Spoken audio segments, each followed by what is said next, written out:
Minute English. I'm Jackie Dalton, and with me today is Neil Edgeler. Hello, sir. Sir? Very unusual. You don't usually call me Sir, Jackie. No, I don't usually. I usually call you Neil, don't I? Yes, you do. And that's because we're colleagues, and the way we interact in the office is pretty informal, really.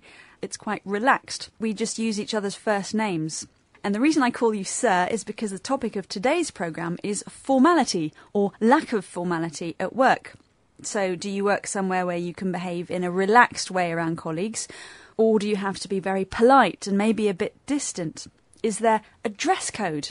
Yes, a dress code is the rules for what you should wear in a certain situation. So, if a restaurant has a no jeans policy or dress code, it means you have to wear smart trousers. You're not allowed in if you wear jeans. Well, in a moment we'll be talking a bit about things have changed for us here. But first I have a question for you. A survey was carried out in Britain into dress codes at work, and I'd like you to guess what percentage of people said they'd prefer to be given a precise dress code. In other words, would prefer to be told what kind of clothes they should wear. Was it 5%, 23%, or 85%? Well, I don't think people like being told what to wear, so I'm going to say 5%. OK, well, we'll find out at the end of the programme whether your answer was correct. Would you say the BBC World Service is a fairly formal place to work? It's quite a serious place, but it's certainly not formal. People wear pretty much what they want to wear. And most people are on first-name terms, aren't they? Yes, they are. That means that they don't call each other Mr. Smith or Mrs. Jones. They call each other Brian and Keith. Walking around here most of the time, people you see look pretty casual, don't they? Yes, casual means the opposite of formal. It's another way of saying informal. Well, it wasn't always so. Carrie has been around at the BBC for nearly 30 years, and things used to be quite different when she joined. How would she have to address her boss? Well, when I started in the BBC, my boss was very formal. He wore a suit and tie every day to work, and you had to call him Mr, so he was Mr Bowman. I wouldn't have dreamt of calling him Eric, which was his first name. On the other hand, he didn't actually call us by Miss or Mrs. We were called by our first name because we were his underlings, we were his staff. But the boss was always called Mr or Mrs. But on actually, most occasions, it would have been a Mr. Did you get that? She had to call her boss Mr, so they certainly weren't on first-name terms. Well, Carrie also had to face even stricter rules after that. What did she have to do? A couple of years after I started at the BBC, I moved to a different department. And there was a lady in that department who ran an office with about 6 or 7 staff in it, and the staff had to ask permission if they wanted to go to the toilet. They weren't allowed to just leave the office. And in fact, she timed them sometimes too and decided if they were too long in the toilet.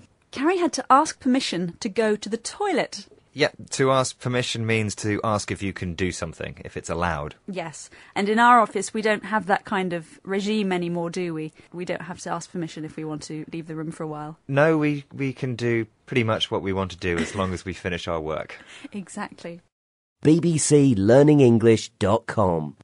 Well, we're quite lucky sitting here in our jeans or corduroys, because there was a time when that would have been out of the question. Listen to Carrie again.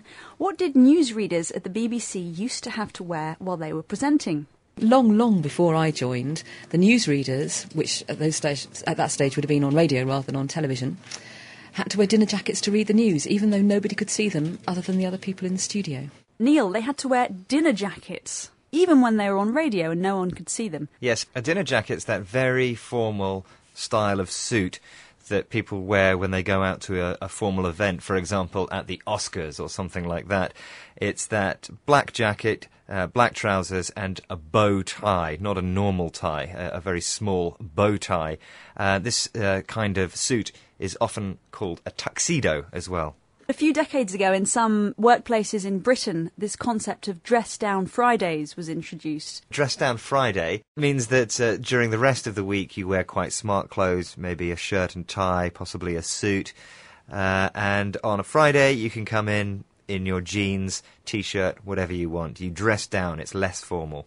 Well, let's have a quick reminder of some of the vocabulary that we've looked at. We've had casual, which also means the same as informal. We've had formal, which means the opposite. First name terms, which means being able to call somebody by their first name and not Mr. something. We have dress codes, which is the rules about what you should wear. We've had dinner jacket, which Neil, you just explained, a certain formal suit.